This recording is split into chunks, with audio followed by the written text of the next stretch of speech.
A special thank you to each of our subscribers who make this channel possible. Here's today's story. In a significant development in Australia's energy landscape, the nation's largest energy companies have come together to reaffirm their commitment to the government's ambitious 2050 net zero target. This collective stance comes amidst a contentious political debate, particularly with the coalition party's recent shift away from supporting these climate goals.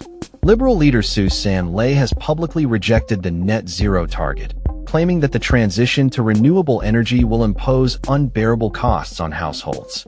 However, the CEOs of major electricity suppliers, including AGL, Origin Energy, and Energy Australia, have countered this narrative, insisting that a shift towards a renewable energy grid is essential for keeping power bills manageable in the long run. As Australia stands on the brink of a critical energy transition, the urgency for policy stability and certainty has never been more pronounced.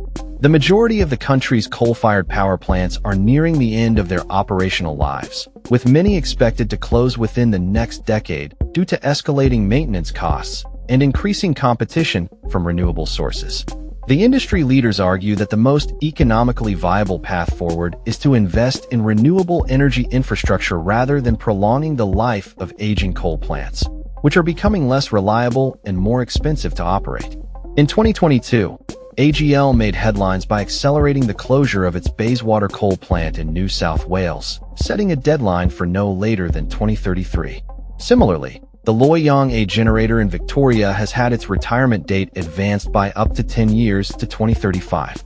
Origin Energy has also revised its plans, now aiming to shut down the Eraring coal plant, the largest in the nation, by 2027 instead of 2032. These decisions reflect a broader industry consensus that transitioning to renewable energy is not only necessary, but also economically advantageous.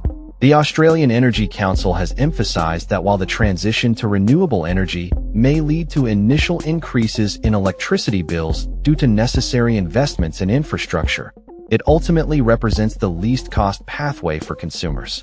The report highlights that building new wind and solar farms, along with large-scale storage solutions and extensive power lines, will incur costs that will be reflected in consumer bills. However, once these systems are operational, they are expected to provide some of the lowest cost energy available. Despite the short-term challenges, the long-term benefits of transitioning to renewable energy are clear. The report indicates that even with the additional costs factored in, renewable energy can compete effectively with new coal-fired generation, which is projected to produce electricity at a cost between $111 and $178 per megawatt hour. In contrast, power generated from a renewable-dominated grid is estimated to cost between $116 and $165 per megawatt hour.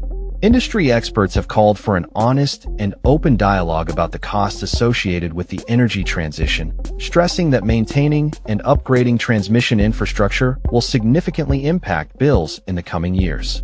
The Australian Energy Council has warned that network costs could rise sharply, accounting for nearly a third of a customer's electricity bill.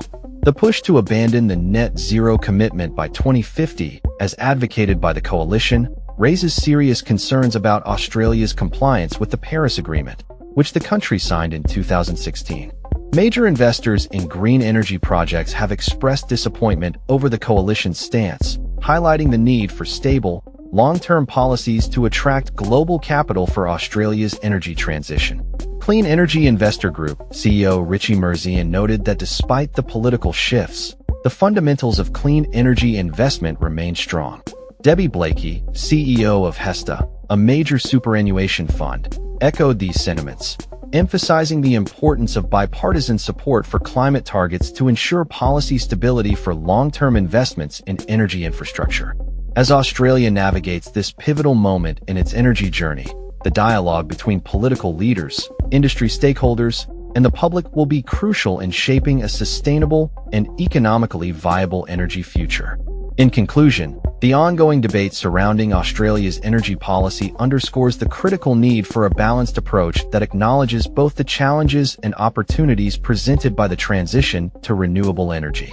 As the nation moves forward, the commitment to a net zero target by 2050 remains a cornerstone of a sustainable energy future, with the potential to not only stabilize power bills, but also to foster economic growth and environmental stewardship. That's all for this story. We upload videos every day covering many different subjects, so hit that subscribe button to stay informed. Thanks for watching.